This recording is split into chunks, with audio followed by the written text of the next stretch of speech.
All right, so we're on to one of the less fun chapters of a human biology journey, but an oh so important part of our journey as well. Chapter 2 is the chemistry of life. And again, I've kind of mentioned this in chapter 1, that a lot of students are always like, why do we have to revisit chemistry? This is an anatomy class, but it's also basically anatomy and physiology. And again, physiology is the study of movement and the processes of the body, how things work. And if I'm an anatomy expert, but I'm not an expert at physiology, I'm not much of an expert at all. If I know where the liver is, great. But if I have no idea what it does for a living, so to speak, how good is that, right? Just like if I knew all the names of the parts of my car, but I have no idea what the parts individually do, how do I recognize when something is wrong with my car, which part it is that would make that type of noise or cause that ailment of function? So physiology is key to learning anatomy. And basically what physiology is the study of chemical reactions, right? As all these chemical reactions are occurring and you're making water and heat and giving off heat to the surroundings and all these things, these are the physiological processes that drive things like the ability to breathe and having a heartbeat and blood pressure and digestion and balancing acids and bases, those kinds of things. So it is really important knowledge to kind of have a grasp on.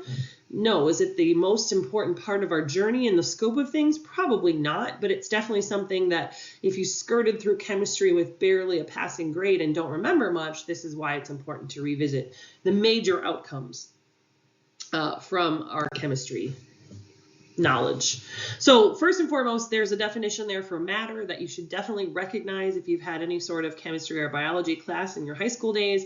Anything that has a mass and takes up space. So if it's tangible and we can measure it by weighing it or measuring it with a ruler or something like that, it is matter. So think about all the parts of the body that are individual matter, right? Your brain, your organs, your skin, your tissue, your bones. They can also be quantified and qualified in a tangible way. So they exist in many different forms. The easiest ones to measure, of course, are solids. Liquids are still easy to measure. We can see them. However, they take on the shape of whatever container we pour them into. So they can be a little bit of an optical illusion in some cases that you're getting more than you actually are.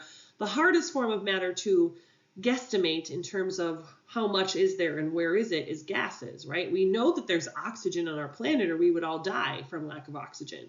But to quantify and be able to measure it, that's a little bit harder process.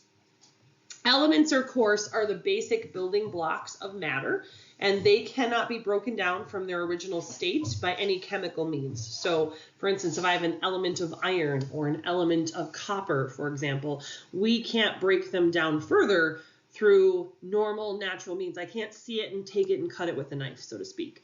Over 90% of the elements that make up the human body are mostly going to be carbon, nitrogen, oxygen, and hydrogen. So if you look at that in perspective, we're mostly gases that basically culminate to make us. So 10% is going to be more of a tangible nature, but 90% of what makes us up in different formats and forms, things like proteins. Proteins is the major component of our body, is made up of 4 primary gases that you can really find at any sort of drugstore, right? Carbon, nitrogen, oxygen, and hydrogen.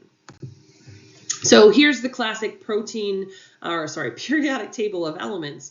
And again, we don't have to memorize the periodic table of elements. This isn't chemistry class, but we do definitely want to know what the symbols mean, what the letters stand for, especially with those things, like I said, C, H, N, and O, which are the chemical symbols for, of course, what we just talked about that makes up 90% of us.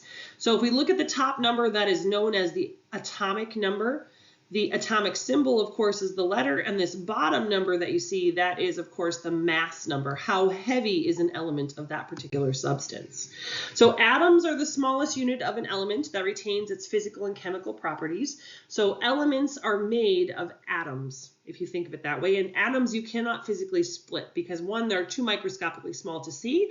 So I certainly can't get one out and then cut it on my cutting board with a knife, right? I can't cut something I can't see. It's too small. It is what bonds together to form molecules. Molecules are basically combinations of elements. So when we have multiple elements combined together, or even the same element but multiple elements of the same element, that will form molecules, and atoms are what bond them together. Now, it might have been a while since you've heard the words neutrons, protons, and electrons, but we have to revisit those as well. Think pro as in proton means positive, so they carry positive charges. Neutrons looks like the word neutral, so they are not negatively or positively charged. They are effectively zero in the charge world.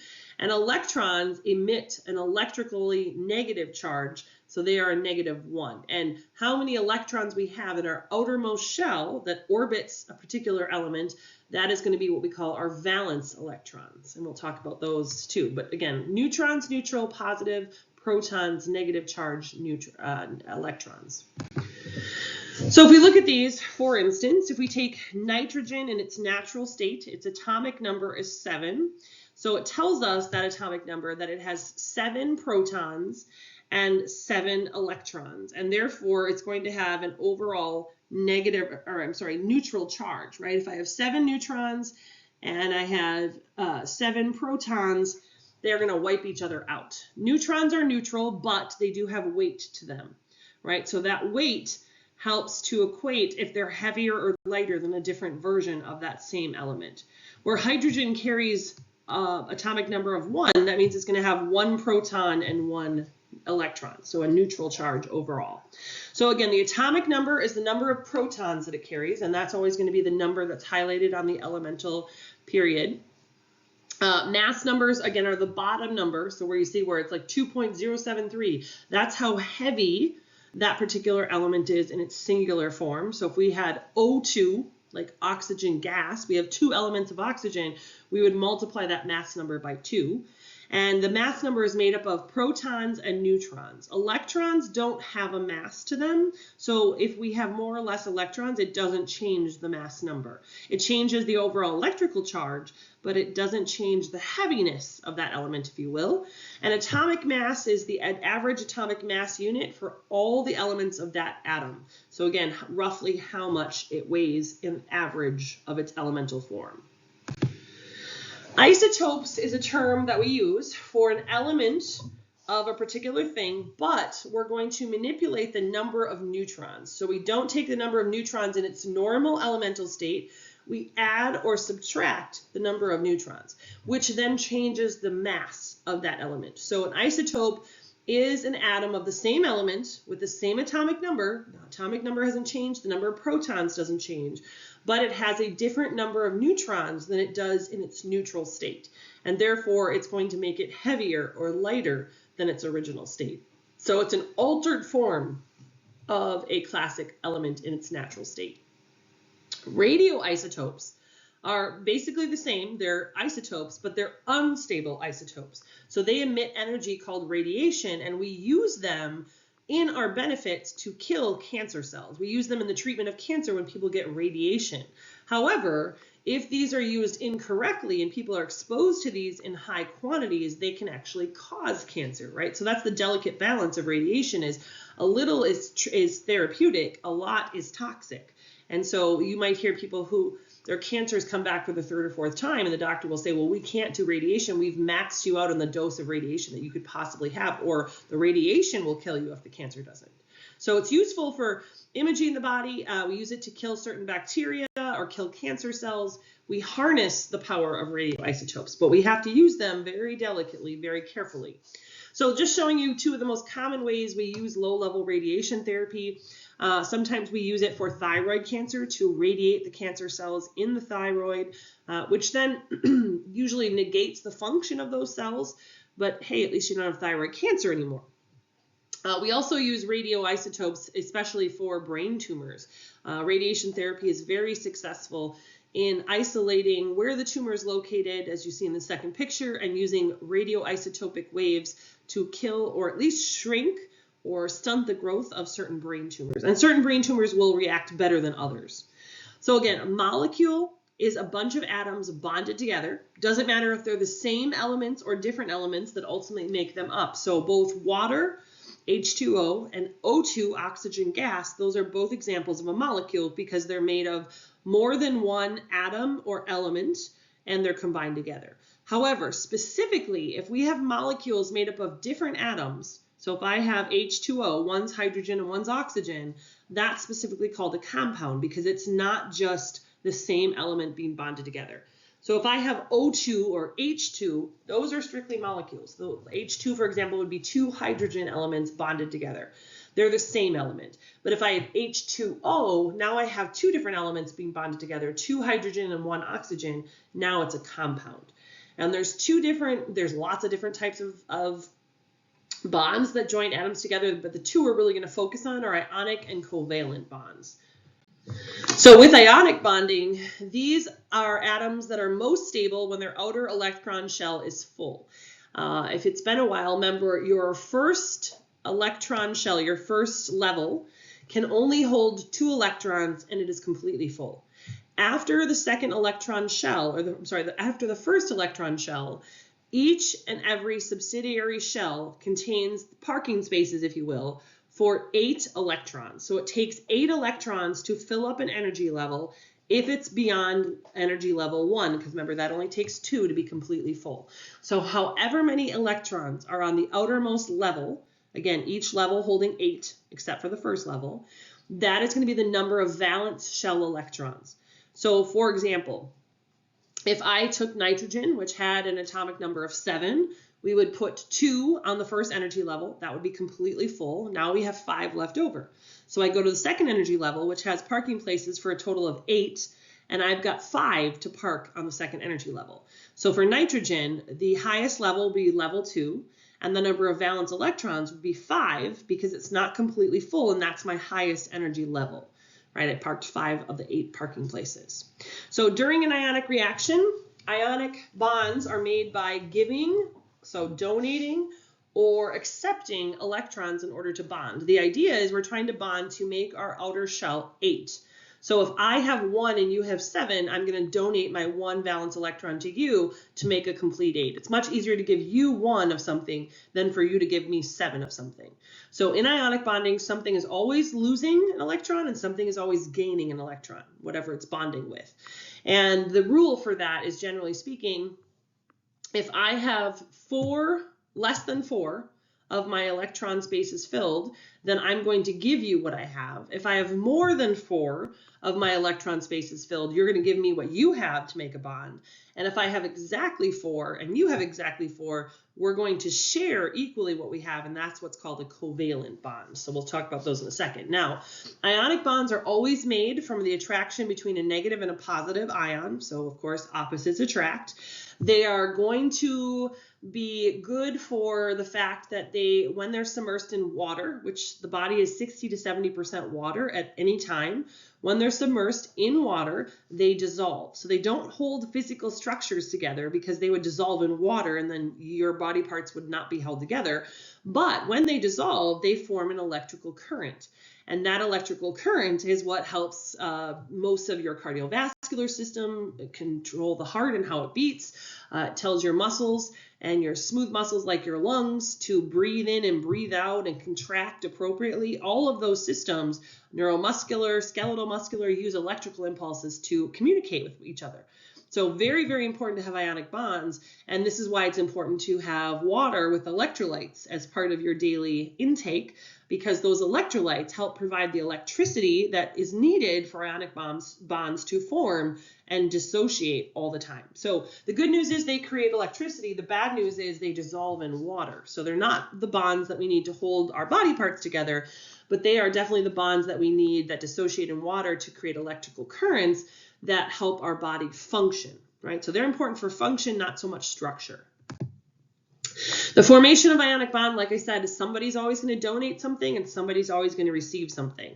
So for instance, if I have sodium, which has 7 valence electrons, and if I have sodium, which has 1 valence electron, oops, and I didn't mean to go back to that, and chlorine, which has 7 valence electrons, I have 1, they have 7. Hang on 1 second.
So ionic bonds, again, are going to be negative and positive. Opposites attract. One is going to gain electrons, one is going to share based on how many valence electrons are present on the outermost shell.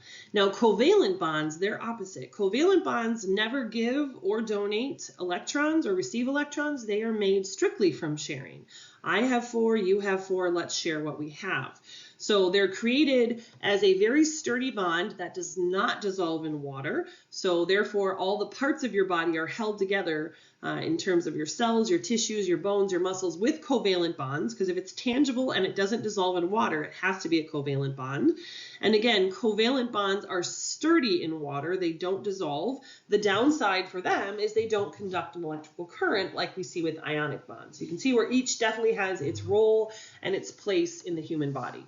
So again, if I'm going to bond 2 hydrogen ions together, they each have 1 valence electron. We're going to each take the 2 that we have and bond them to water molecule. Well, water is made of H2O. Oxygen has 6 valence electrons. If we take and bond them to 2 hydrogen atoms, we're going to have a total now of 8 valence electrons by sharing 6 + 1 + 1, which gives us our full valence electron state of fully bonded on our outermost shell. So again, covalent bonds are used to bond structures of the body. Ionic bonds are used to control bonds that dissolve in water to create electrical current for the body, for things like the cardiovascular system, the nervous system, and the muscular system, which is how they communicate through electrical impulses. Now, in terms of water, I often ask students the first day of class, what is the most important fluid of the body? And a lot of times they get the answer, it's blood. Because of course, if we don't have enough blood, we are dead. Our heart doesn't have anything to pump. We have no blood pressure. We die. And you're not wrong, but it's not the right answer. Water is the most important fluid to your body. Every fluid that you can think of in your body, whether it be blood, saliva, digestive juice, whatever it is made of mostly water. Almost every fluid in the body is at least 50% water. So being dehydrated is a really serious thing. I know we think of, oh yeah, I know I don't drink enough water, right? But it's so much more important than you think it is. And somewhere in your generation and below, there's come to be this equation that isn't really a true equation, but a lot of people in your generation think if it's liquid, it hydrates me. So whether I drink Mountain Dew, milk, tea, coffee, juice, or water, it's all the same. And that could not be further from the truth. None of those are the same thing as drinking water. People will say, well, there's water in Coca-Cola. There is, but there's also caffeine. And anything with caffeine acts as a diuretic, which makes you pee out the water that you have. And therefore, it ends up actually dehydrating you, not hydrating you. So it's something that we have to all get better at, drinking more water and electrolyted water at that, because one of the things we know with water nowadays is we all have filtered water, right? Bottled water that you buy at the gas station, let's say, is filtered, which is good. It got all the bad stuff out of the water. But in the process of taking the bad stuff out of the water, it also took out the good stuff in the water, like your electrolytes. And you need those electrolytes to create ionic bonds to use for electrical currency, right? So those are the things that we tie together. So water is non-replaceable, non-negotiable, and it basically will explain the role of some other types of bonds besides covalent and ionic, like for instance, the hydrogen bond. So if we look at water, it's the most abundant molecule in our body. It makes up about 60 to 70% of our body weight. Why there's such a fluctuation of range is because we fluctuate in how hydrated or dehydrated we are. For instance, women will go up to 70% prior to their menstrual period because they retain water before their periods. And then after, it might be down to 60%, for example. When we're pregnant, we retain water to make sure we have enough amniotic fluid and things like that. So water is what we call a polar molecule. Anything that's polar means that it has 2 opposite poles of attraction. So you have a positive and a negative end to it. So it has a positive and a negative pole, if you will. And electrons spend more time around oxygen than the hydrogen atoms because it creates a partially negative charge, right? So water has 2 hydrogen molecules, which are both positive, and it also has an oxygen molecule, right, which is going to be negative, but on the other hand, it's 6 valence electrons versus the 2 that the 2 hydrogen molecules have. So more so of a negative charge. So a hydrogen bond is created between water molecules, right? It's the only type of bond that is specific just to water molecules. And so this is how water molecules are held together. They're held together not with ionic or covalent bonds, they're held together with hydrogen bonds. And a hydrogen bond creates surface tension. That's why some bugs and some snakes, for that matter, can sort of slither or walk on the surface of water because of the fact that they also have hydrogen bond capabilities that allow them to stay at the surface, where you and I would sink, right? So hydrogen bond is the attraction between a slightly positive hydrogen ion and a slightly negative oxygen or nitrogen ion, and it's depicted by dotted lines. It's a weak bond, so like I said, it doesn't hold you or I up on the surface of water, but small things like little insects with tiny little legs or certain snakes that have a hydrophobic body cavity to them, they will be able to stay on the surface of water due to those hydrogen bonds. Well, anything of any tangible mass or weight that doesn't have special equipment like a snake or special equipment like some of those bugs that we said that can kind of walk on the surface of water, that relative weak bond will not allow hydrogen bonds to hold you up, and therefore we sink into the water. Now, in terms of those hydrogen bonds between water molecules have really special properties that allow them to do what they do, right? Because hydrogen is water is one of those things that it changes the state of matter when we combine it, right? Hydrogen by itself is a gas. Elements of oxygen by itself are gases. But when we combine hydrogen and water in a very specific manner of H2O, now it's a liquid, right? We can see a water molecule. So water is liquid at room temperature, which again should be right around 70 degrees-ish, right? It has a high heat capacity, so therefore it doesn't change temperature very quickly, which is why most of our bodies are water too. If most of our bodies were not water and we lived, let's say in Wisconsin like we do, and it gets to be -20 outside, the problem with that is we would freeze at our core. If we weren't made of water, we would freeze in the time it takes us to walk from the building out to the parking lot to our car on a -20-degree day. But because we're mostly water, and it takes a long time for water to change 1 degree, therefore we stay awake and alert and alive by the time we reach our car. Think about a lake, right? Your favorite swimming lake in Wisconsin, it can be June, and let's say it's been 70 for 3 weeks already, so it's been warm. And yet you stick your toe in that lake and it is absolutely freezing. And the reason for that being is because water changes at a very slow temperature capacity. So it takes several weeks at higher temperatures for that lake to go up or down 1 degree. And calories are the measurement of heat. So they're the amount of heat required to raise 1 gram of water 1 degree Celsius. So those are a capacity that we use to kind of, estimate the amount of heat that something contains, right? The capacity of that thing to be turned into energy. So like we measure our food in calories, right? The potential calorie energy that food could give us. It also can be looked at as if I eat such a food with high caloric intake and I do nothing, it's also going to get stored in high capacity as fat, right? High heat of vaporization is another important property of water. So hydrogen bonds must break in order for water to boil. That does not happen until it reaches about 100 degrees Celsius. So because of that boiling point being high, it takes a lot for our bodies to boil too. So imagine if we have a fever and we're mostly water. If we weren't mostly water, literally the liquids in our body would start to boil, right? Because we're almost at 100 degrees. But because we're mostly water, until we reach over that 100-degree mark, if you have a fever of, let's say, 102, water is reaching a boiling capacity. This is why high fevers must be dealt with really, really quickly, because they can actually starve the brain of oxygen and cause oxygen-related injuries to the brain. So if somebody comes in with 104 fever, we got to cool that person's core temperature down as fast as we can. But because it has this high rate of vaporization, we can extremely stand pretty cold and pretty hot temperatures without shifting so much as a degree in body temperature at the core, because water has those special properties. So water by nature is a solvent. If you are not familiar with the terms solvent and solute, a solvent is the liquid that's present in the greatest quantity or capacity, and a solute is the solution that's present in the smallest capacity. So for example, if I do a load of laundry and I fill up my washing machine with water, Water is the solvent. Water is almost always your solvent. And the little cap full of detergent or the Tide Pod that I throw into the water, that's my solute, the thing that's concentrated in a small little amount compared to the bigness of water, right? So water is always a solvent. It acts as a solvent in an aqueous environment for most of the chemical reactions that occur in my body. I need water in order for that to happen. And the solution is the water with dissolved solutes. Those solutes in our bodies, our water is our greatest component, right? 60 to 70% of our body weight. Solutes are all the little things that are combined into the fluids of the body. So things like minerals like iron, or electrolytes like calcium and sodium and magnesium, those kinds of things, those are solutes in my body that are present in small quantities that help to concentrate the water inside my body. Now, salts, such as sodium chloride, table salt, right, they dissolve or dissociate when they're placed into water.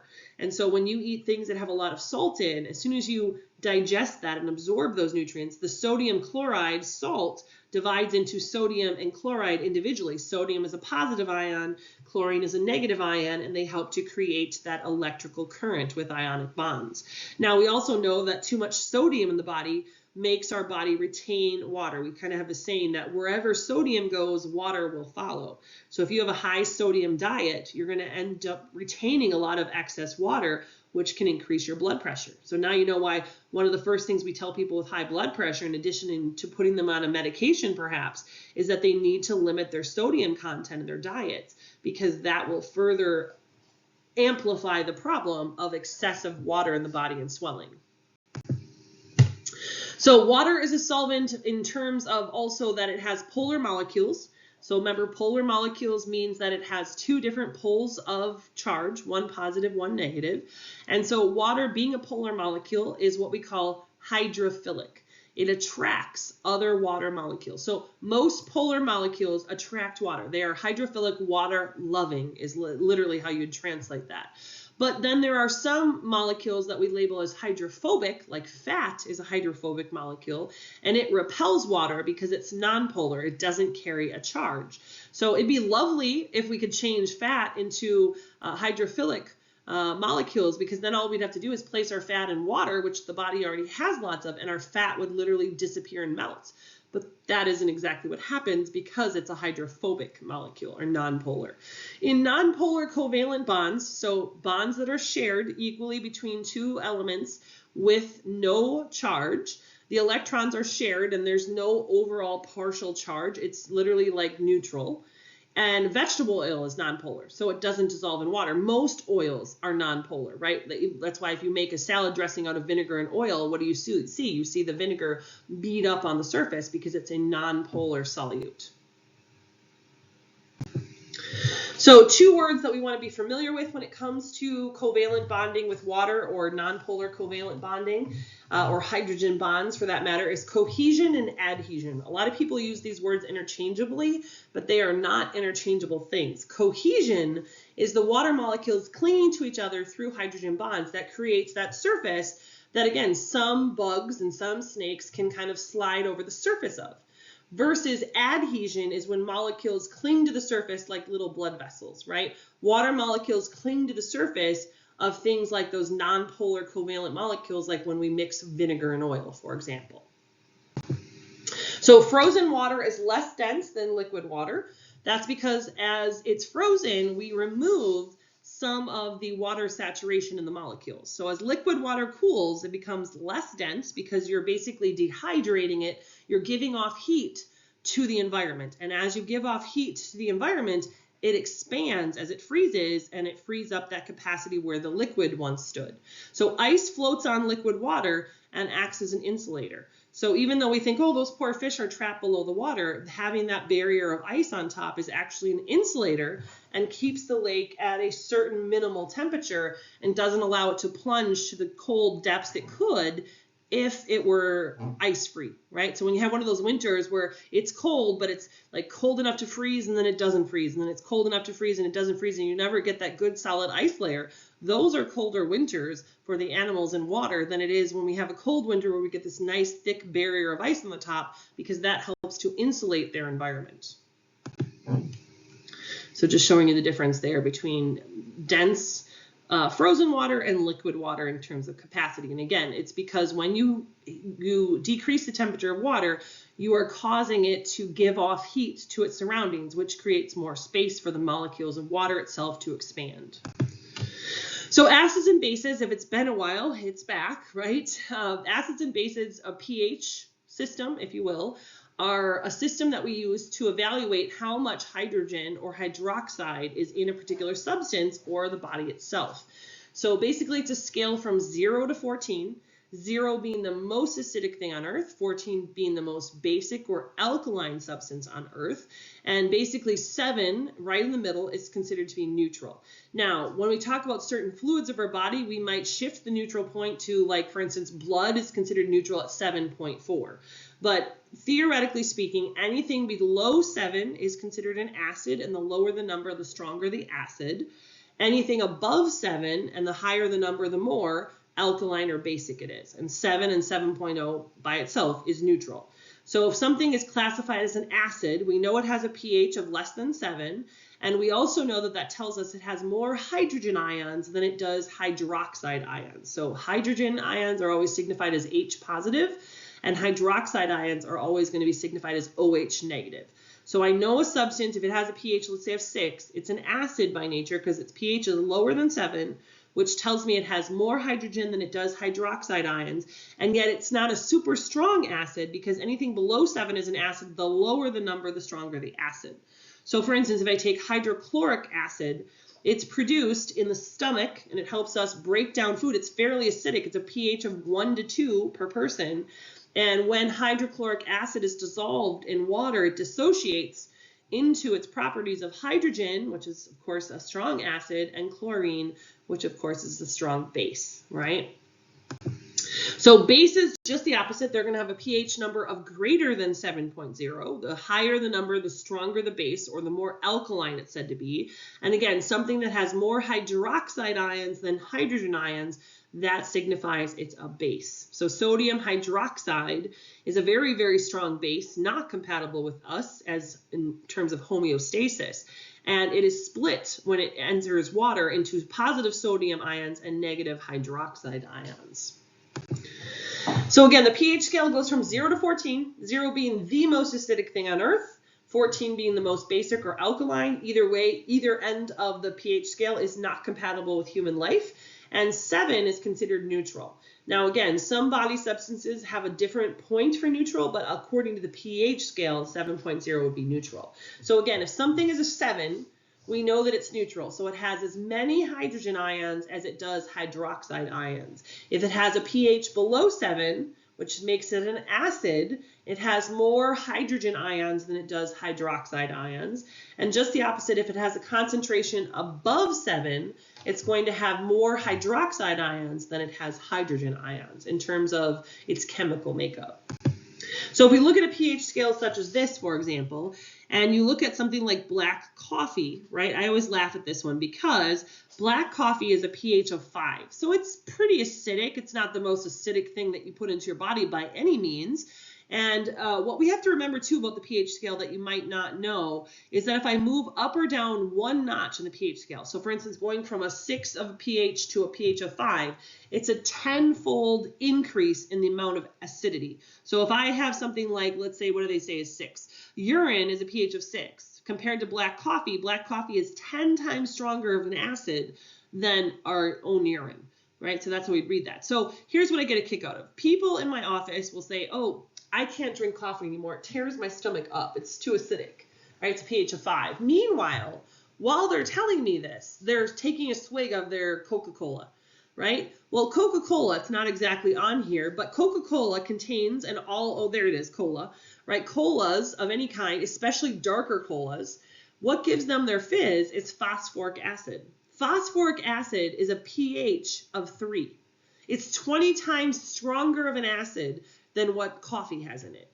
And in fact, if you watch some old gangster movies, right, how do they get rid of evidence and bodies? They put them in big 55-gallon drums of phosphoric acid and seal it up and leave it there for like 6 months. It basically disintegrates the body. So imagine what it's doing to your bones if you have a habit of drinking 2 or 3 sodas a day, times how many days every week. Phosphoric acid is what's tearing their stomach up, not coffee, right? It's 20 times stronger of an acid. So we got to look at these things and put them into sense before we open our mouths sometimes, right? That's the moral of the story. So a buffer is something that the body produces that resists violent changes in pH or violent swings in pH when acids or bases are dumped in. So basically our body knows you're going to screw up. You're going to drink things like lemonade and soda and harsh alcohol and things like that. And if we didn't have these buffers in place, our pH would drastically drop or increase depending on what we're eating or drinking, and we would be out of pH homeostasis, and we could die from that. So our body has these built-in buffer systems that help to mitigate the impact that these substances that we bring into the body have and swing us out of homeostasis. So this helps us maintain homeostasis. And usually one of the most common ones used in the body as a buffer system is something called carbonic acid and bicarbonate. So bicarbonate, if you know the word sodium bicarbonate, that's how we make baking soda. So your body has something like baking soda-ish built into the body to neutralize really strong acids. And carbonic acid is there to neutralize really strong bases. And as long as they can keep up in terms of this system, it helps us absorb hydrogen and hydroxide ions so that everything we eat or drink does not give us an upset stomach or make us feel sick to our stomachs or nauseous or throwing up kind of thing. So it prevents changes or big changes in the pH mechanisms in our body and helps us maintain our sense of same. Now, of course, sometimes our built-in buffer systems can't keep up to the damage you're doing, and then you end up having to take something like Pepto-Bismol or Tums to help neutralize acids or bases. All right, so we're going to look at the 4 classes of organic molecules, and the 4 major organic molecules that comprise us and our diets should be carbohydrates, which turn into sugars when you ingest them, lipids, which turn into fatty acids and glycerol when you ingest them, proteins, which become amino acids, and nucleic acids, which become basic nucleic acid blocks, right? Nucleotides, we call them. So when we look at this list, these are the 4 things that are considered the organic molecules that make us up. These are also the 4 things that our food must contain in order to be converted into ATP, that our body knows how to do. So when you look at this and think, if it doesn't contain carbohydrates, lipids, proteins, or nucleic acids, if it doesn't contain some of those, how in the world are we expecting our body to break it down and turn it into energy if it isn't one of the 4 primary building blocks, so to speak? So for instance, when I go through the drive-thru and I order a Whopper, my body has no idea what a Whopper is. But as I start to chew it, which hopefully you chew your Whopper, and as I start to digest it in my stomach with hydrochloric acid further, it starts to go, oh, that thing you were calling a bun, had no idea what a bun is. But now I know that a bun is carbohydrates, and carbohydrates I can make into sugar, and I definitely know how to make sugar into ATP. And that thing you kept calling a hamburger, I had no idea what that was. But now as I see that broken down, I know hamburger is protein. Protein I can make into amino acids. It's harder for me to turn amino acids into energy, but I can definitely do it. Right? Same with lipids, that mayonnaise and ketchup and all that stuff you add on your burger. Well, I didn't know what that was, but now as I break it down, I see fat in your burger and in your mayonnaise and whatever else is on your burger. Now I know how to make lipids into glycerol and fatty acids, and I know how to turn those into ATP. Right? Nucleic acids I'm not really including in this example because nucleic acids you really only get from 2 things, brain and spinal cord material. Now, those aren't popular menu items here in the United States. However, if you go to places in Eastern Asia like Thailand, monkey brain is like going out for a steak. And as much as you turn up your nose and go, ew, that's so disgusting, I would venture to say your body would know how to turn monkey brain into energy way before it could do the same for a fruit snack. Because again, do fruit snacks have fat? No. Do they have protein in them? No. Do they have brain or spinal cord material in them? Not that I'm aware of. Do they have sugar in? Yes.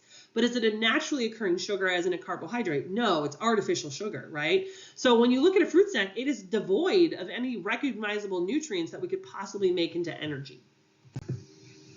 So we have 2 kinds of reactions that come into making molecules. You have a dehydration reaction and a hydrolysis reaction. So a dehydration reaction is going to do exactly what the name says. It's going to dehydrate the molecule by taking off a water molecule. So it's going to remove H2O from the equation. So it's a type of synthesis chemical reaction that takes out water, thus dehydrates it, and links together the subunits minus the water to make a macromolecule, a big molecule. So for instance, if I have a simple sugar like sucrose, like fructose, what I find in fruit sugar, and I add that in several chains to sucrose, and then I make this really complicated man-made sugar called galactose, that would be an example of a macromolecule.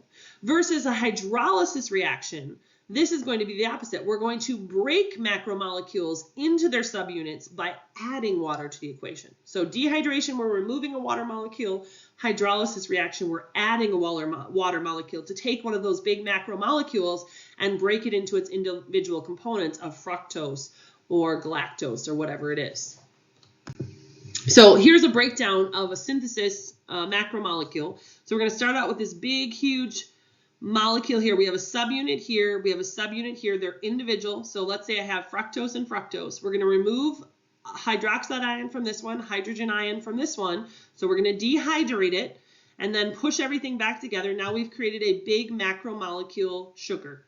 Now we're going to take our macromolecule sugar down here and we're going to add water to the mix and we're going to re-break it into its two subunits that it did to start with. So with dehydration, you're going to go to making a bigger molecule. You're going to use hydrolysis reactions to break a large molecule like a hamburger into its subunits of protein, which is amino acids. So most of what you do when you digest your food and you eat food are hydrolysis reactions. You're adding water to break bigger things like a bun or a pasta noodle into basic little subunits that your body goes, oh, wait, I know what this is. I know how to make this into energy. So if we look at carbohydrates, they are the easiest thing my body knows how to convert into energy. They are going to basically result in sugar, and they're used primarily as an energy source. So in plants, sugar can be structural. There are some plants that definitely use sugar as part of their rigid structure that helps keep the plant growing upright instead of flopping over, for example. And so some carbohydrates are going to primarily be an energy source, as I mentioned. They're the easiest thing my body converts into usable energy, into ATP. Look at a kid. If I give a kid 6 pixie sticks for lunch, you can see that in action, right? They get this huge burst of energy. Of course, it's not long-lasting energy. It has a huge crash effect. But you can also recognize a carbohydrate molecule structurally by looking at it on a piece of paper. If, however long the chain of macromolecule that it is, if it only contains carbon, hydrogen, and oxygen elements, you know it's a carbohydrate. That's all carbohydrates are made of, is carbon, hydrogen, and oxygen. Usually the ratio of hydrogen to oxygen is always going to be 2 to 1. So it's always going to have 2 hydrogen molecules for every 1 oxygen molecule. So it has a very similar pattern in that it's going to have a carbon 1 molecule, a hydrogen 2 molecule, and an oxygen 1 molecule formula. So C1H2O1. C1H2O1 is going to be the common formula. So if you had a test question that says, if I have a molecule that is structurally CHO repeating subunits, you're going to know it's a carbohydrate because that's all it contains.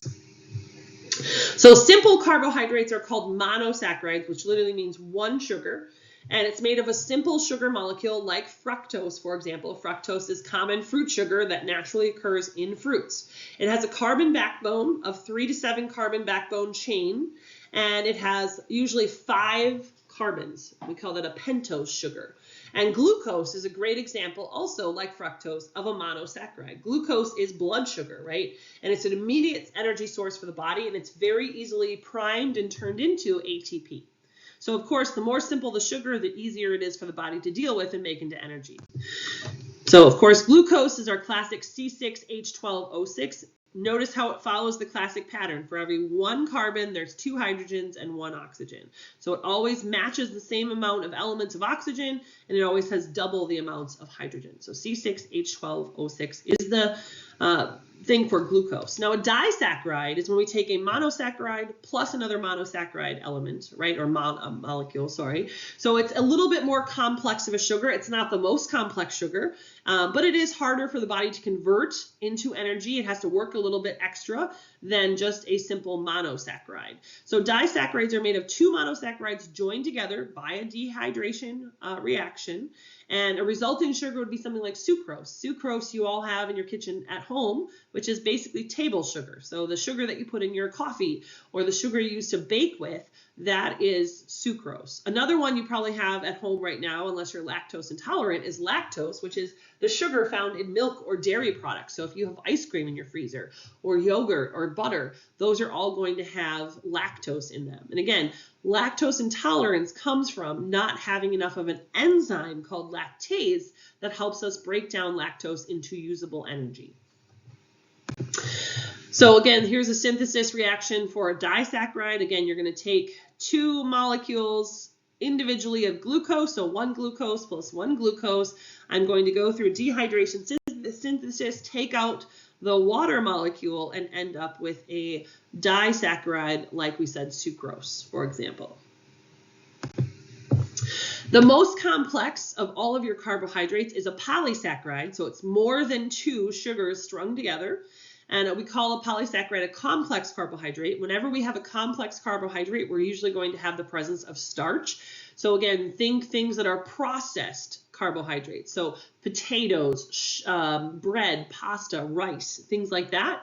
And they have long polymers of long repeating glucose subunits. So it's many, many glucose molecules strung together. So starch is, of course, used for energy storage in plants. That's what makes the rigidity to the roots or the stem of a plant, for example. And when a plant doesn't have enough starch and water and fertilizer, it starts to droop and fall over, right? It's not very rigid anymore. Glycogen is the storage form of glucose. So when my body recognizes I have too much glucose running around the body in my bloodstream, my liver and my muscles are going to hopefully recognize that and suck up, if you will, some of the excess glucose and store it in the muscles and the liver as glycogen. And then it stays there until, let's say I don't eat for another 12 hours, and suddenly I don't have enough sugar in my bloodstream. So I go to the liver, essentially, in a cartoon kind of way, and I knock on the door and say, hey, can I borrow a cup of sugar? And then, of course, glycogen is glycolyzed, like glycolysis, if you remember that word, and it breaks down the sugar back into the active form of glucose and restores your blood sugar.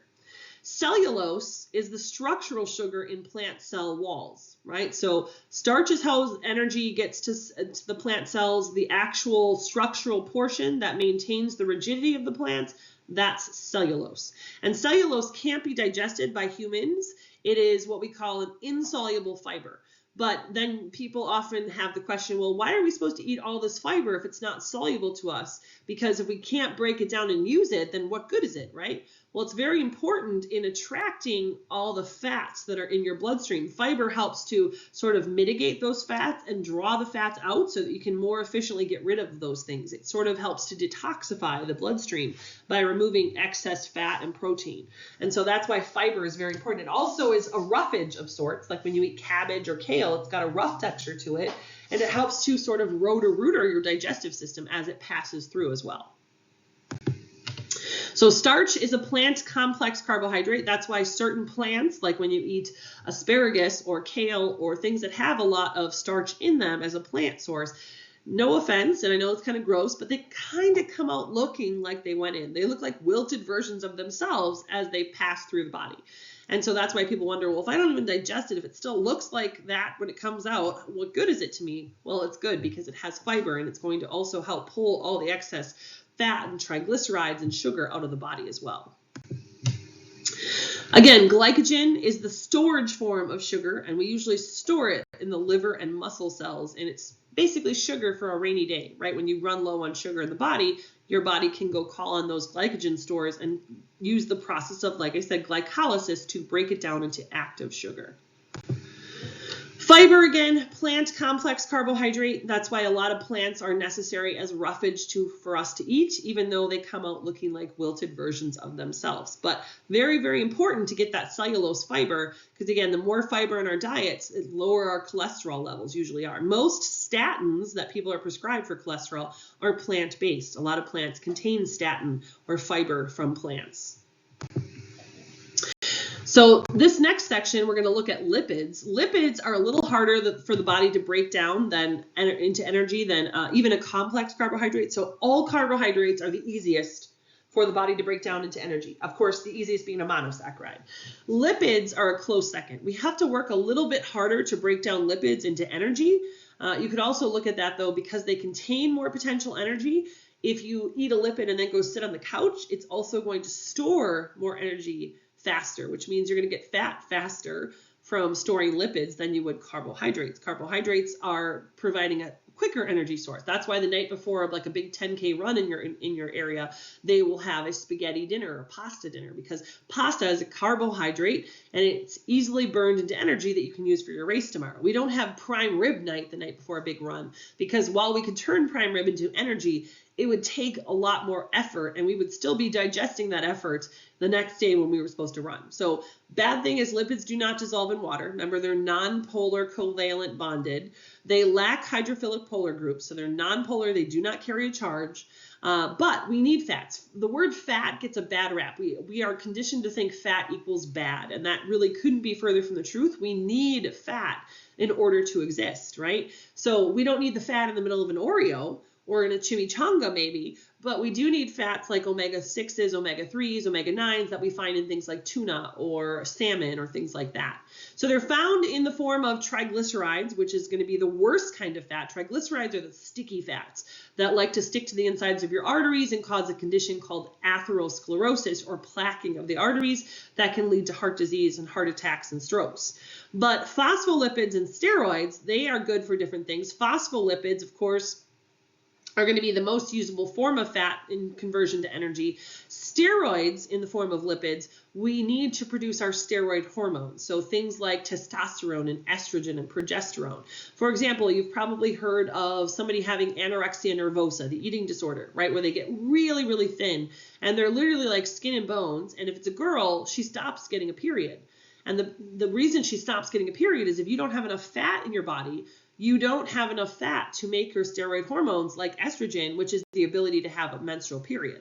So if she were to put on more weight and more good fats into her body, hopefully her periods would resume. But she doesn't have a period right now because she doesn't have enough fat to make her steroid hormones. So like I said, triglycerides are the worst offender in the fat category. They are that sticky fat, like I said, that sticks to the walls of the arteries. You get these from the bad fats, highly processed fats like trans fats and oils. But again, we still need some oil in moderation, like a coconut oil or a olive oil, for example. They're made of 1 glycerol and a 3 fatty acid chain, and they function in energy storage, insulation, and cushioning. So if I have more fluff than you do, I can say, nana, nana, boo, boo, I would last longer on a desert island than you would because I have more energy stored that I could burn in an emergency situation such as that. Otherwise, just for having them for insulation and cushioning, I could probably do without, right? They have more negative than they do positive in terms of the body, but the body absolutely needs fat to some extent. And they come in 2 forms, fats and oils. Fats are usually going to come from animal origin, right? So red meats, things like that. And they're going to be a solid at room temperature. So things like butter, for example, is considered a fat because it's solid at room temperature, versus an oil usually is a plant origin. So again, think coconut oil, olive oil, grapeseed oil, things like that. And they are going to be liquid at room temperature. So structure of a triglyceride, again, you have 1 molecule of glycerol and a 3 fatty acid chain, as you see here, and then they combine to make your triglyceride, which is basically a complex fat, if you want to think of it in that manner.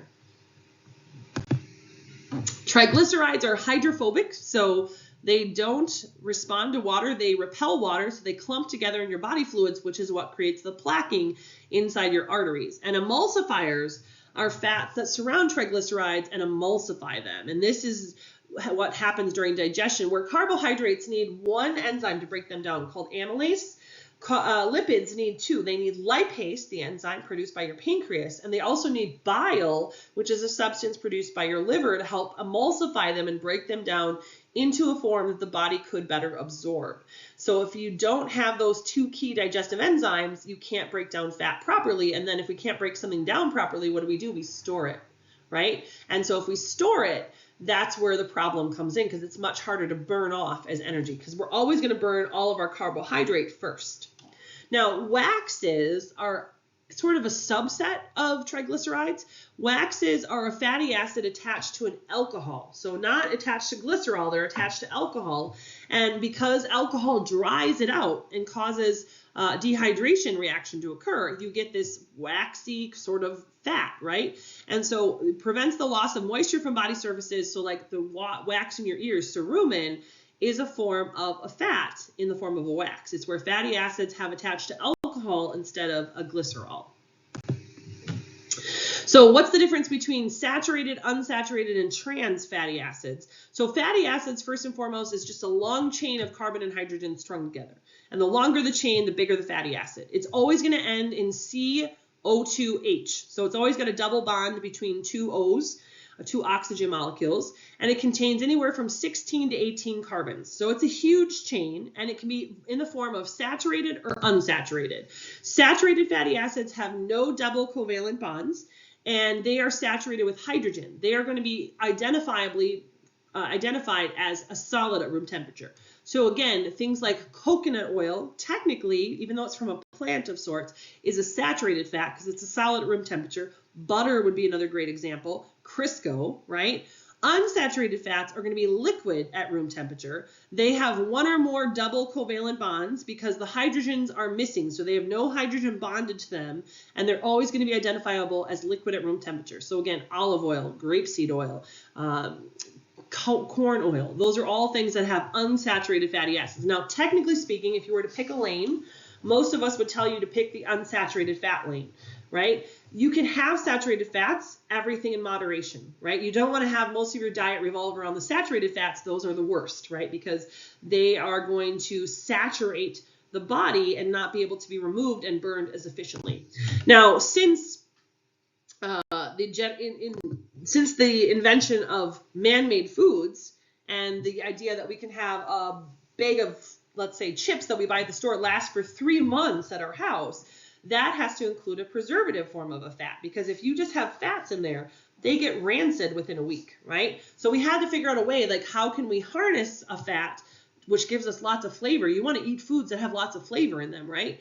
And so that's why you crave chips and not Brussels sprouts, kind of, for example. So we had to make sure that fats didn't get rancid in a week. So we created a man-made creation called trans fats.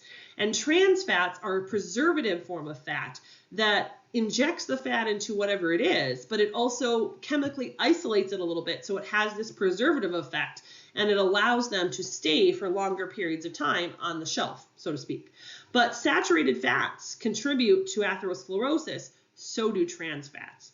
Trans fats are the worst. Anything that we take of nature and we think we try to improve it is usually in the wrong direction, and trans fats are now scarier than saturated fats. Again, do you eat them? Yes. Should you eat them every day? No. Everything in moderation, but you want to really limit the amount of trans fats in your diet.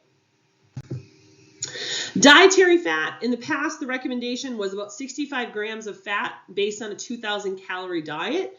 Now, though, research indicates that it doesn't matter so much the grams, it matters more so to look at the type of fat. So if you were to follow the old recommendations and eat 65 grams of trans fat a day, that's still way too much.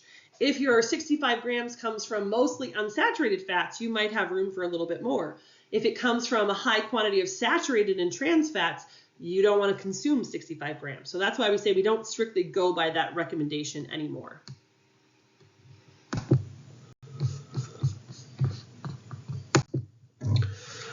Phospholipids are structurally similar to triglycerides, but not nearly as bad as a triglyceride. Structurally, they're similar, but they don't have the similar effects in terms of triglycerides can clog up your arteries.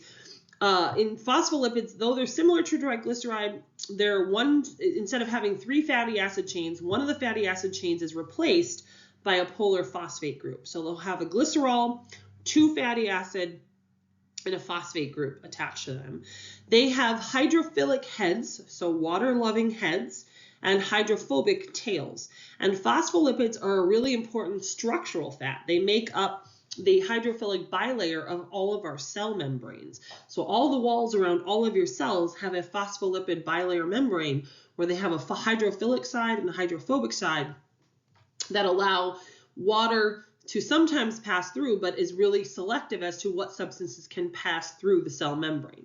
And so if we don't have enough phospholipids, structurally our cells would very much suffer, and we wouldn't have the proper sort of selective permeability nature that we need in our cells to isolate what can pass through and what can't pass through. So this just shows you in that phospholipid membrane, Again, here's that hydrophilic head, and there's our hydrophobic tail.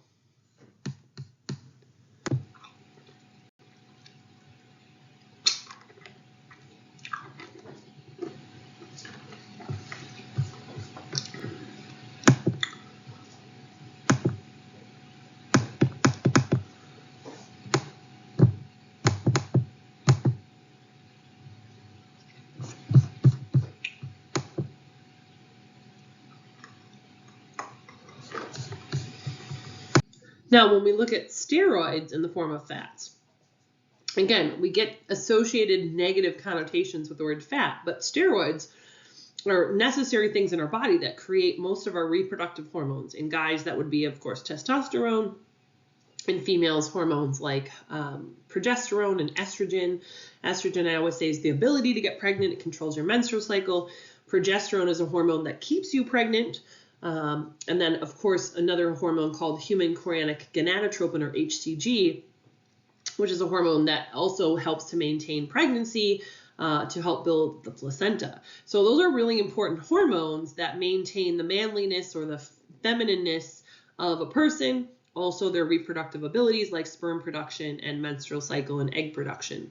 So lipids in the steroid variety come as a 4-fused carbon ring. So they're not a chain like the other kinds of phospholipids and triglycerides. They're actually a carbon chain. Each type differs in the functional group attached to the different rings based on what steroid hormone we're talking about. And cholesterol is also a very important type of steroid. And again, cholesterol is a word that gets a negative connotation. But again, we need cholesterol, right? There's two kinds of cholesterol. There's HDL, high density lipoprotein, which we call good cholesterol. And there's low density lipoprotein, LDLs, which we call bad cholesterol. Think L is for lousy. And we have to maintain a ratio of those of 2 LDL to 1 HDL, so 2 to 1 bad to good. And if that ratio is out of place, that's not a good thing. And also we try to maintain our total cholesterol of under 200. Now, there's lots of studies starting to come out for the baby boomer generation that are now in their 70s and 80s. And what we're seeing is high rates of dementia and Alzheimer's.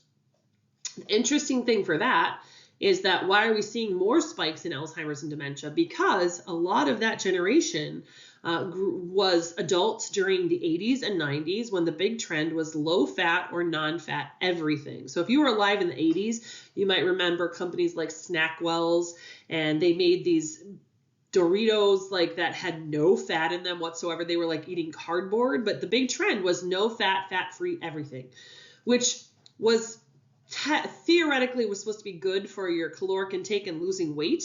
But what we noted is that your brain is 90% fat. Your brain needs fat to function. If you starve your brain of fat, you starve your brain of function. I often think it's so funny how if we're going to prepare to go exercise, we carb load and we get energy for that workout. But if you're going to go take a big math test, you don't do that, right? And you need to feed and fuel your brain before a big exercise like a test, just like you would do that for your muscles if you're going to go out for a run.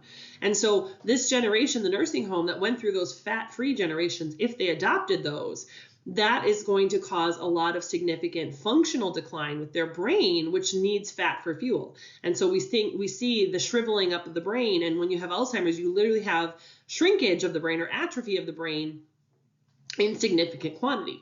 So now we have those people taking MCT oil, like medium chain triglyceride oil, or different fats to try to get some of the fat back in their brain to lessen the side effects of Alzheimer's and dementia. So that's why I say fat gets a bad rap, but it is absolutely necessary. You can't eliminate it by any means. And this just shows you how steroids are in this 4-carbon chain or ring instead of a repeating chain of fatty acids. But again, they're always going to have different side chains attached to them. Like this one has a hydroxide chain attached to it, for example. All right, so last we look at proteins. Proteins are the hardest substance for the body to break down and turn into energy. Technically speaking, nucleic acids are, but I say proteins are because we don't have a lot of nucleic acids in our diet, right? So that's why I come to that conclusion. But in terms of proteins, structurally, they're the most complicated, and anything structurally complicated is going to be harder for the body to manage and turn into energy, but they are an extremely important part of our day-to-day diets because every single living structure in your body is made of protein. Your bones, your muscles, your hair, your teeth, your skin, all of it is protein-based. So if you don't have enough protein in your diet, all of those things are going to suffer. Right? Your hair will start to fall out. Your bones will become brittle. Your muscles will atrophy and become weak, right? So all of the good things that come from protein, it is a very necessary component of your diet with every single meal. So the good nutritionist will tell you, you have to have so much protein with every single meal. And again, good protein, right? Not a prime rib every single time you have a dinner kind of situation. So protein supports in terms that it forms a lot of your connective tissues that anchor skin and nails together, for example, collagen that anchors your skin to the muscles below it. Proteins are also important because they make up all of the enzymes that your body produces, especially like digestive enzymes that help you break down your food so that you can turn it into energy. And they also function in transport. So they contain protein channels. They make up the channels in the phospholipid layer membranes of your cell walls that allow for certain proteins to enter or leave the cell appropriately. So those protein transport chains or protein transport tubules, those are very, very important for getting nutrients into or out of the cells appropriately. They also function in defense because they help form cells called antibodies, which are proteins that we make in response to foreign antigens. So when your body is exposed to something foreign, like a bacteria or a virus that it's never encountered, your body is programmed to make antibodies in response to those foreign antigens. And those antibodies then usually attach or bind to those foreign antigens and then take them to the dump, which in the body are your liver, your kidneys, and your spleen, and they help mitigate as part of your immune system. Now, usually the antibodies will die as a result of that action, but it's kind of like a suicide bombing, right? Hormones, 75% of your hormones, not your sex hormones, because those are steroid-based, but 75% of your hormones are protein-based, amino acid-based hormones. So if you don't have enough protein in your diet, 75% of the hormones that your body needs to make, like thyroid hormone and cortisol and calcitonin and all these other things, aren't being made properly. And if you know anything about your body going into this class, the second system that's most important under the nervous system is your endocrine system, which is your glands that make hormone system. So protein is very important to the health of your endocrine system. And lastly, your proteins function in motion. Like I said, all of your muscle cells, all of your skeletal cells, those are all going to contain protein myofilaments that control the contraction of your muscles. So if you don't have enough protein, you don't have reactive contractile proteins, and you're not moving efficiently. Your muscles are atrophying, and your movement becomes weak and unsteady.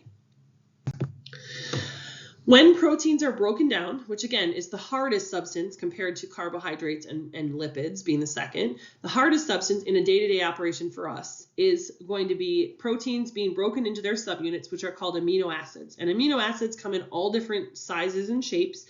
They are going to be an amino group, a carboxyl group, and then they have an attachment group. We call it the R group. That attachment group could be hydroxide, it could be sodium hydroxide, it could be carbohydrates. There's lots of different things that can attach to make it a unique carbohydrate, or a unique amino acid. So amino acids, they're going to have all different varieties, but again, they're always going to have your amino acid group. They're always going to have the carboxyl group, as we see COOH here, and they're always going to have that R group. In this case, the R group is ammonia, NH3, right? And that's going to make a particular amino acid versus if the R group is going to be, let's say, a carboxyl group and a OH negative group, a hydrogen ion group. Those things are going to change depending on if we're going to make lysine or cysteine or any of the amino acids that you see listed here. So different R group lends to a different amino acid. Amino acids are crucial to the body. We have what we call essential amino acids and non-essential amino acids. Non-essential amino acids are those that we can get from our diet, but essential amino acids are those that can't be made by the body. I'm sorry, I just said that opposite. Essential amino acids are those that are not made by the body that you need to get from your diet. Non-essential amino acids the body can make from your diet. Peptide bonds are usually the kind of bond that binds individual subgroups of amino acids together. It's a polar covalent bond, so it's a charged bond that shares elements between two amino acids. If we have more than two amino acids being bonded together, we still use peptide bonds, but we call them a polypeptide bond because poly means we're bonding more than two things. So here's synthesis and breakdown of a protein. If I have two amino acids being added together, they're going to go through a dehydration reaction. So again, we're going to remove a molecule of water from them, and then we will form a dipeptide, right? So two amino acid subunits that were bonded together, and we took out the water. If we're going to take a complex protein like our dipeptide and break it into its two amino acid subunits, then it would have to go through a hydrolysis reaction where we're going to add water back into it. So we still use that hydrolysis and dehydration reaction chain to break down or synthesize bigger proteins. Proteins are very much divided by their shapes. They're always three-dimensional. And their shapes can be sort of levels of primary, secondary, or tertiary. There is such a thing as a quaternary protein when it gets really complex. But proteins are finicky. They can go through a process of what's called denaturation. And if you denature a protein, you forevermore alter it from its original shape, and it doesn't function the way it's supposed to anymore. So the two major enemies, if you will, of a protein subunit like an amino acid are heat, so temperature, and acid. It has to be maintained in very specific temperatures and very specific pH balance. So for instance, if you notice when you get sick, to kind of analogize this, when you get sick with the stomach flu, so let's say you've been throwing up and diarrhea for 3 days, you're finally over the stomach flu, and you're hungry, right? Because for the first time in 3 days, you feel like eating. The worst thing you could do is order pizza or go to a Chinese buffet or something like that. Because what happened when you were sick? Your body turned up the temperature, it got a fever, and you were puking, and so you're left with lots of acid. So your body is very vulnerable right now because it doesn't have a lot of those base amino acids. You denatured all of them in your sickness. So you don't have a lot of the enzymes that you need to break down complex foods. You puked them all up and denatured them with the fever the last couple of days. So you really want to start simple. Yogurt, fruit, things that have simple sugars, simple proteins, simple lipids in them. And then once you've had a couple of days of eating simple foods, now you can start to culminate them as those enzymes are being brought back, right? As you're starting to make more from those simple foods. You don't want to go to a complex food the day after you had the stomach flu and denatured all of your proteins that you need in order to break that particular substance down. You're just going to end up feeling worse and probably throw up again. So with protein organization, like I said, they're always going to be a three-dimensional shape. Primary, secondary, and tertiary are the most common, although there are quaternary structures which are very complex. The higher the structure, the more complicated it is for the body to break down and make into energy. So of course, primary structured proteins are going to be the easiest of the proteins, still harder to break down than a lipid or a carbohydrate. And those are always going to be a linear chain of amino acids. So they're a straight chain amino acid. If you have a secondary structure, you have a straight chain, but it's been folded on itself multiple times. So it results in what we call an alpha helix arrangement or a beta pleated sheet. So an alpha helix is like when you see a strand of DNA where you have those two ribbon-like structures wound together. That's called an alpha helix. A beta pleated sheet is a little bit more of a complex arrangement, such as this, right? So you have single strand proteins that are bonded together here with those polypeptide bonds. So here's your linear chain, first degree primary protein structure. This would be a secondary structure, alpha helix. This would be a secondary structure, beta pleated sheet. So if we look at the tertiary structure, again, really hard for the body to break down anything other than a secondary structure protein. The 3D shape makes the entire protein three-dimensional, and it's determined by 3 bond types. In addition to normal things that we saw like peptide bonds with primary and secondary, you don't see those with tertiary structures. Tertiary structured proteins are held together with ionic bonds, covalent bonds, and hydrogen bonds. They contain all 3 bond types, which again makes them complex to digest. Quaternary structure, the most complicated possibility of a protein, is a combination of more than one polypeptide. So you're taking multiple polypeptide chains and bonding them together and then creating a secondary, tertiary, or primary structure. So just that definition tells you how complex they are, right? And very hard for the body to break down.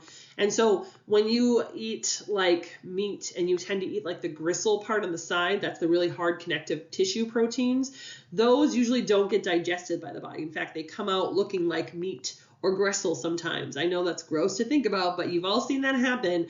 That is why, because our body sometimes is not capable of breaking down those tertiary and quaternary structures, especially the digestive system of Americans, which are so screwed up from all the pretend food that we eat. So this just shows you how complex these tertiary and quaternary structures can be, and what makes it a lot harder to break down is the verified difference in bond structures. So where your body is making enzymes to break down a certain kind of bond, these have multiple kinds of bonds, which makes that process more complex. Last but not least, we have our fourth element, which of course is nucleic acids. And nucleic acids, again, are going to be broken into subchains called polymers. And polymers create nucleotides. And nucleotides come in 4 varieties. Usually they're going to have a phosphate, a carbon chain, and a nitrogenous base. That's going to be their makeup. So again, if I see something with just a phosphate group, a 5-carbon chain, and a nitrogenous base repeating, that's going to be a nucleotide, evident of a nucleic acid. Now, again, these would be the hardest structure for your body to make and transport into energy, into ATP.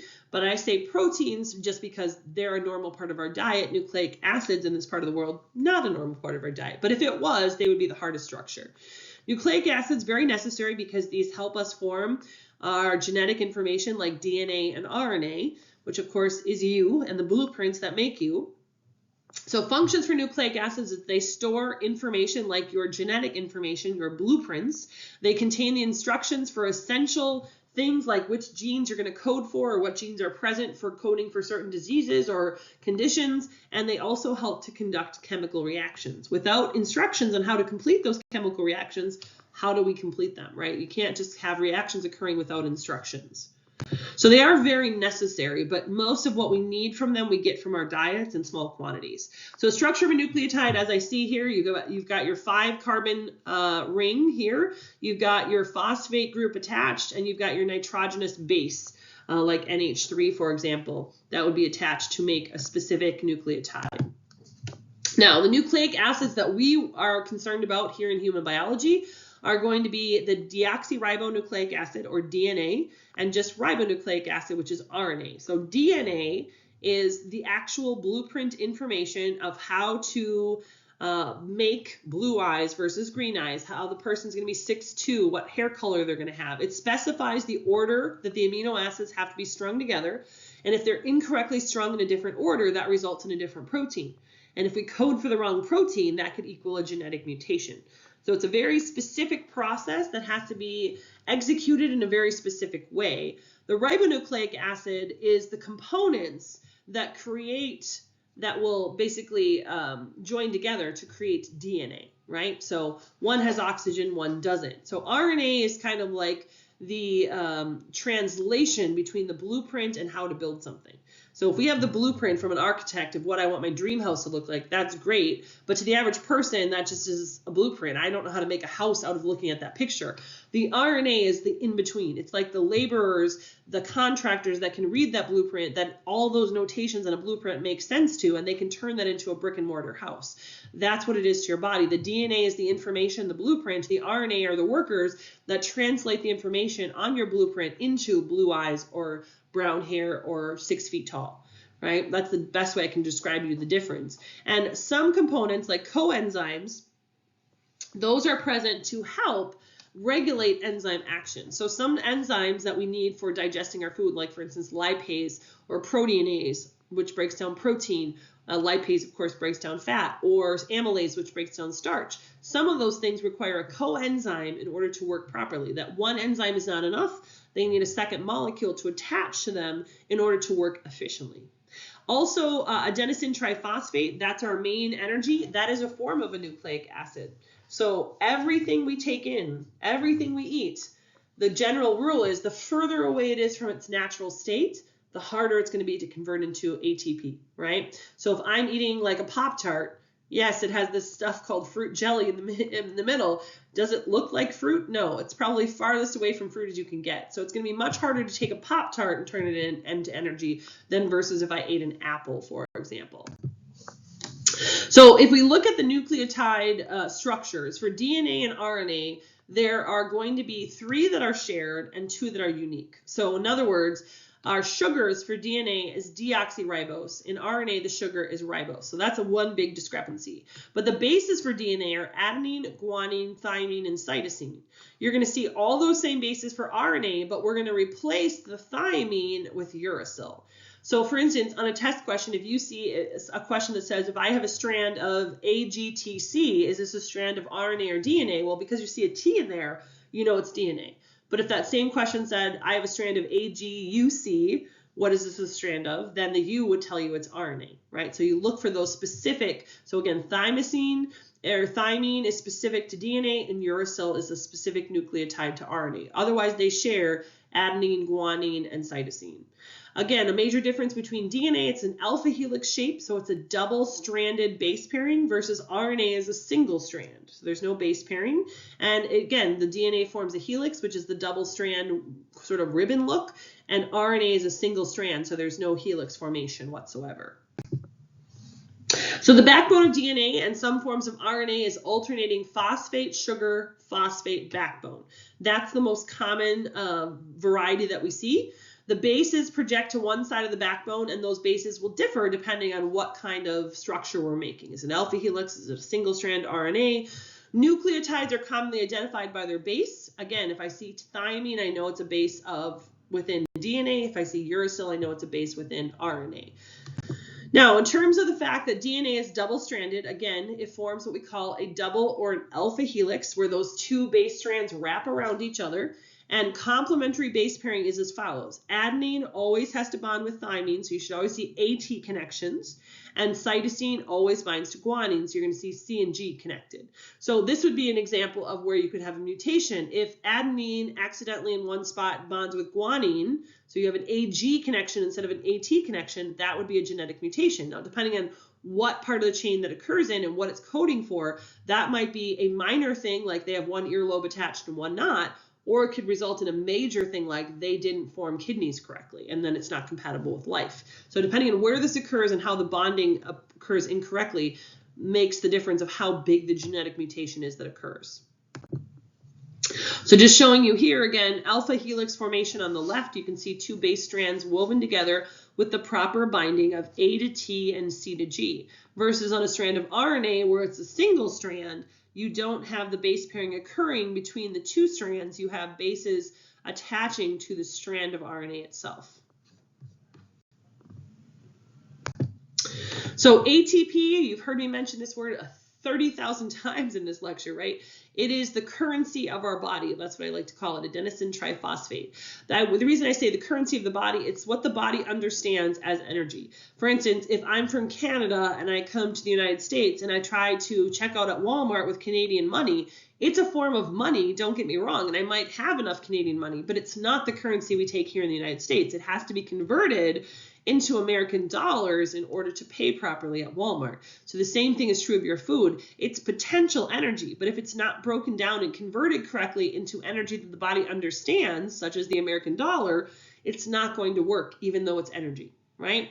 So breaking the bond between the second and third phosphates is what releases the energy for chemical reactions to occur. That's what makes ATP an energy source. And it basically allows us to synthesize those bigger macromolecules that are needed by the body. It also involves the energy needed for muscle contraction and nerve conduction, sending electrical impulses from the nervous system out to the peripheral nervous system to contract your muscles. And it also produces, of course, ADP, which is adenosine diphosphate. And this is used by your muscles in terms of what I want to say, stopping a contraction. So it allows the cross bridge formation that takes place in muscles to stop and keep moving in terms of the contraction. So ATP is the universal currency of the cells. That's how we refer to it, right? So it's a form of energy, and it's the only form of energy that is recognized by your body that it can use to make chemical reactions occur. So again, your food might contain potential energy, but if you don't chew it properly, if you don't have enough hydrochloric acid in your stomach, or you don't make enough digestive enzymes to convert it into ATP, my body is not going to see it as energy and be able to use it in that form.